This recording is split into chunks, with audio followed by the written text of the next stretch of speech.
All right, we'd like to welcome 2023 Open champion Brian Harman to the interview room here at the FedEx St. Jude Championship. Brian, a couple weeks since we've seen you. Maybe you start with a couple comments about what the last few weeks have been like. Yeah, they've been a whirlwind. It's nice to get back out on the road. I'm excited for the playoffs. It's awesome being home. Back in my head, though, still wanted to get back to work and really excited to be here. What'd you do with your time? Variety of things. Got on the tractor, like I said. Got my place good mowed. I spent some time with my family up at the lake, and probably partied a little too much. So, like I said, nice to get back on the road and get back to work. And finally, you enter the week at number 6 in the FedEx Cup standings. Just a little bit about the state of your game. Yeah, it was trending before the Open. Haven't done a lot the last couple weeks, so we're going to be knocking some rust off for a couple days, but I'm hoping to be ready to go by Thursday. Great. We'll take some questions if you want to raise your hand for a mic. Mark? Yeah, not everyone at once. Is with your position at 6, is the goal to win the next couple of weeks, or is it to maintain going into the Tour Championship, try to get closer? Yeah, I'm going to try to push it as much as I can, try to improve my position every week. Just going to try to play the best golf that I can and see where that winds me up. Okay. Doug? Can we get a mic to Doug, please?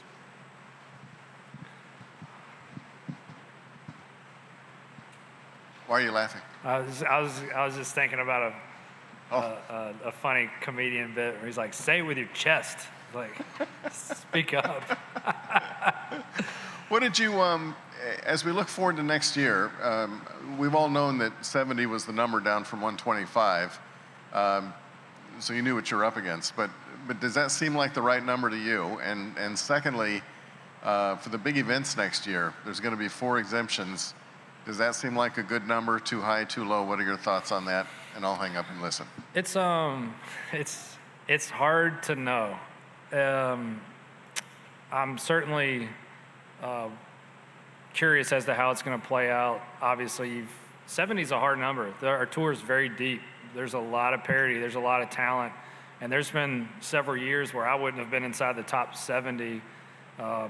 So it's just really difficult. And I think the tour's in a spot where they're as open-minded as they've ever been as far as being able to change and adjust. And if this doesn't feel right, then I'm confident that we'll get it right.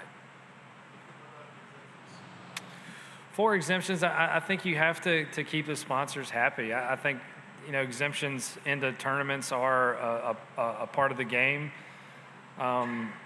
It's the part of the way that the tour operates. So I wish it would just go right down the list and just, be a pure meritocracy, but I understand that there's some gives that you have to, give to the sponsors. They bumped the number from 70. Will we call it Justin Thomas win?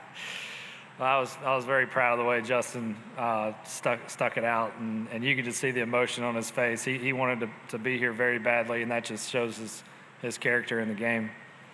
They might call it the Justin Thomas rule. I don't know. I wish he was here. Good, Nick. Brian, when you were introduced there as Open champion, I saw you kind of crack a smile. I mean, what's the past few weeks been like as that's sunk in? I will say that life is better as a major champion than not. So it's been a wild ride, man. I've kept a claret jug right on top of our kitchen counter. My wife's asked me to move it several times, and it's like, no, that's a hard no. It's going to stay right here. So I've caught myself walking by it, looking at it, and be like, damn, man, I still can't believe it happened. So I'm very grateful, very thankful, and it was a very wild experience. Did over here to your left? Sorry. Your other left. Did you get advice from anybody on how to decompress coming off a high like that, or did you just kind of figure it out on your own, or what? I had a little chat with Scotty Scheffler yesterday. He's always so gracious, just about how he's dealt with. I've always enjoyed going out to dinner when I'm on the road by myself, just going to a hole in the wall place and getting dinner. And And it's probably going to be a minute before I get to enjoy that again. So there's guys that have to deal with it to a much greater scale than I've had to. So I've asked a few of them how they kind of handle it. Dave? Yeah, Brian, when the season began, what was the number in your head? Was it top 70 or was it 50, knowing what 50 meant? I had a really good start to the fall. It's funny what we do as players. It's like when the cut was at 70, there was always 70 guys, and then when the cut went to 65, it's always 65. So you're constantly battling those like fringe accomplishments, I kind of call them. Like, so for the longest time, like, oh, I gotta get inside the top 50 because it changes my whole schedule next year. And then like you get into the top 50 and it's like, well, I gotta get to the tour championship so I can, have a 2-year exemption, or I can do this or do this. And I keep trying to go back to the same thing of like, well, what I'm really trying to do is play the best possible golf that I can. And when I do that, I'm very successful. And when I don't do that is when I end up struggling for a top 70 or struggling for a top 50 or struggling for a top 100 or whatever it is. You probably can set your schedule pretty much with the signature events and so forth, but do you, I know this is maybe hard to look at this far in advance, but do you see yourself not playing in some events that you have normally played in because of these pockets of big events now? Perhaps. It just depends. It would be more because of rest and me being a 36-year-old who's been out here for a long time and played a lot of golf tournaments. The weeks that I take off will be because of rest, not because I don't necessarily want to go to a certain place, because I think everywhere that we stop on tour has a really special environment, and I've played almost all of them, and I've enjoyed going to all of them. I enjoy my profession. I like playing golf. I've played 25 to 30 events every year I've been on tour, and I like it. I enjoy it. Doug? Two things, Brian. I actually just forgot the first one. Do you feel like a better player than you were a month ago? No, I don't feel like I definitely didn't yesterday when I was trying to warm up after not hitting balls for a few days. But I'm just really content to try and see what I can do and how good I can get. I felt like when I played my best golf as a junior and amateur that I really wasn't competing against anyone. I was just competing with kind of myself and my standards, and I'm going to keep trying to improve my standards and try to outdo them. And this will sound like a silly question probably, but at what point from the time you left Hoylake did it actually sink in what you had done? There's like different layers of it sinking in. It's like, so I go visit my family.